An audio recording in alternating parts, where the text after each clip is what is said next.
Bonjour à tous et à toutes, j'espère que vous allez bien. On va parler de la CF Moto 675 NK, qui est vue une version sportive, et aussi là, en l'occurrence, le Roadster, donc décaréné. C'est exactement la même chose, sauf qu'il n'y a pas de carénage et quelques petites modifications un peu subtiles. La version Roadster est assez mignonne, la version sportive est vraiment canon, franchement, CF Moto a fait très fort là-dessus. J'aime bien les deux, on va parler un petit peu du moteur, c'est toujours le même, le 3 cylindres de 674 cm3 qui fait quand même 90 chevaux, 68 Nm de coupe, c'est vraiment pas trop mal, hein. D'habitude avec les Chinois on a plutôt des petits moteurs, c'est vrai que CF Moto fait énormément d'efforts là-dessus. Pas mal de petites choses à voir sur cette moto, on a quelques infos, n'hésitez pas à lâcher un petit like, ça fait toujours plaisir, on va en parler tout de suite.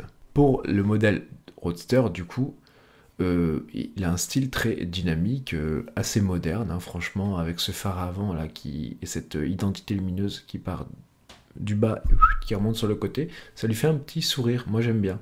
Pour les éléments aérodynamiques, on récupère un petit peu des trucs de la sportive avec les écopes latérales et les conduits de refroidissement des freins avant Jijuan.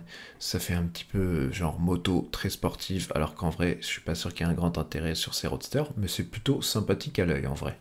Bien entendu, vous avez un guidon bracelet qui est au-dessus des têtes de fourche, oui, assez haut d'ailleurs, donc vous serez plutôt confortable sur cette moto.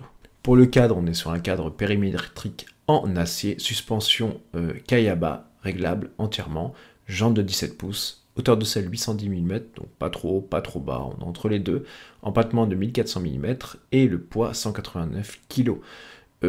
Par contre, c'est pas si lourd que ça, l'empattement est assez court par contre, donc ça risque d'être une moto un peu joueuse. Pour les fans de motos qui restent rivés au sol, c'est peut-être pas le mieux, mais pour ceux qui aiment un petit peu de fun, je pense que ça sera une moto vraiment cool. Pour le moteur, on a déjà parlé, c'est le 3 cylindres. Je trouve qu'il développe pas mal de puissance. En vrai, pour un petit 674 cm3, ils ont fait très fort. Vitesse maximale 200 km/h.